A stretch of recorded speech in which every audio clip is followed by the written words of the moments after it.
Hello everyone and welcome to another tech guide. In this guide, I will be incorporating what I know about learning theory into Smash Ultimate to give you tips on learning any technique you want. In this video, I will go through the process of finding a tech and mastering it in training mode with the intention of using it in a real match. I will also include an example of a tech I've been working on lately with Peach. But before we get started, I bet you're asking, why? Why would I go through all the effort to learn a tech when I could just be playing the game? Well, techniques in this game serve a purpose. They have many benefits, and they can end up making the game easier or more fun for you in the long run. So, follow along with me, let's make that time in training mode worthwhile, let's make Ultimate a more technical game, and let's make you a better player. Alright, first step, finding your tech and how to do it. Techniques can come from all sorts of places. My own personal favorite source is playing other people and then writing down interesting things that they do and later asking them how to do them. Along this same line of thought, VODs from professional players are great to watch to look for tech. Also, since Ultimate is 2 years old, YouTube is now full of guides, both general and specific, on almost every character. If you want a thorough rundown of a specific character, its respective Smashcord will work great. Smashcords even have channels where people can answer all of your technical questions. Alright, with that out of the way, let's get into the most important part of this video, how to actually learn the tech. My primary advice for learning any skill is right here.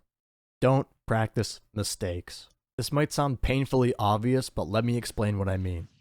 As a person, you will naturally get better at something with more repetitions. As you repeat inputs to a tech, combo, or anything, they start to become easier because you build muscle memory. This applies to correct techniques you are trying to learn, but it also applies to misinputs. So as you do a misinput more often, you will get better at doing that misinput will become easier, and you will be more likely to do that misinput in a real match. So it is important that you practice correctly, only repeating correct inputs. You may wonder how this is even possible when you don't know the tech to begin with. This is where we incorporate the strategies of slowing the tech down or breaking it up into manageable pieces. Every tech can be broken down into components. These components are accurate inputs that are just isolated from the whole tech. As long as you break up the tech into enough components, it should be fairly easy to do them right the first time. You can then repeat these to make sure you have them right, and then slowly piece them together until you have the complete tech. This way, you can eliminate any misinputs that you would have built into your muscle memory. These often come from when you learn something too fast or attempt to do too much at once. For instance, briefly reading the inputs to a tech and then forcing them into your next match and messing it up over and over. In these instances, you are practicing mistakes and you are doing more harm than good.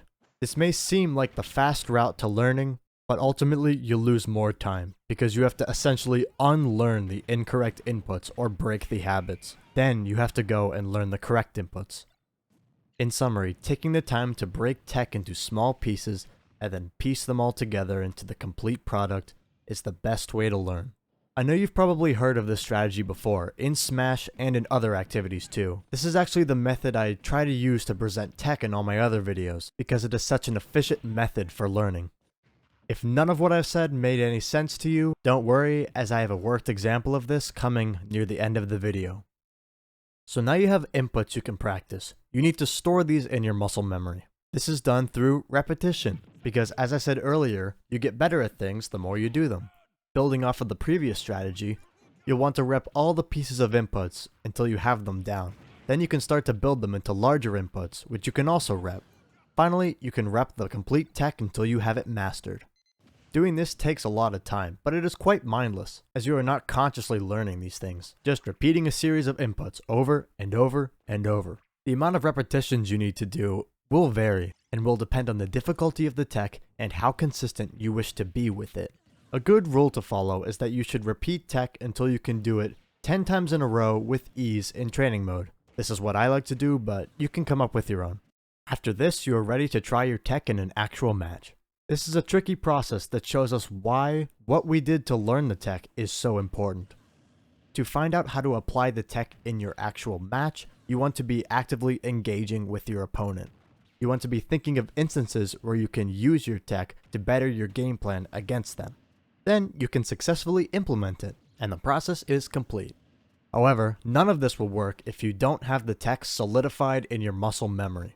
If doing the tech isn't automatic for you, such as doing something like a short hop aerial, then it is going to be infinitely harder to find out how to implement it in your gameplay.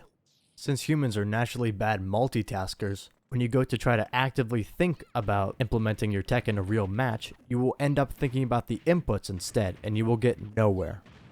The actual process of implementing tech is way more nuanced than I detailed here, so I may cover this in a later video. I will conclude this video with an example of tech I have been trying to learn. This is Pluto's item combo from July. I'll have his tutorial linked below that I tried to follow. It does a great job of teaching the tech by building it up from its components. Anyway, I'll start this tech by practicing the short hop item catch. This is the same input as the short hop item drop, which is just jump and then grab within 3 frames. This is the first input you need to do in the Pluto tech. I will then practice doing the same thing but with a dash before. This is a bit tricky, since if you keep holding forward while you jump, you'll get a throw. This is how the item drop is going to be used in the context of the combo. Next, I'll take a different input from the combo. This is going to be the short hop float at mid height that you're going to have to perform after the item drop. Doing this float is difficult because it has to be done so low to the ground after the item drop, and I want to make sure I have this down before I proceed. Next, I'll combine the dash, item drop, and float. This is just doing 3 separate inputs in quick succession. Once I have combined the 3 inputs, all I have to do is drop the float and input a nair, and the tech is complete. As you can see, this tech, which is originally too hard to do, is now very easy, and I can rep it over and over and over to get practice, so I can go about implementing it in a real match. That about does it for this video. Thank you so much for watching as always, and I hope you at least took something from this guide. I know it isn't my usual content, but I'm trying something new, so I'd love to hear your feedback. But don't worry, as the poll said on YouTube, I've got more Peach guides on the way, so look out for those. If you've enjoyed my content, please subscribe to the channel, and do be sure to follow me on Twitch so you know when I'm live.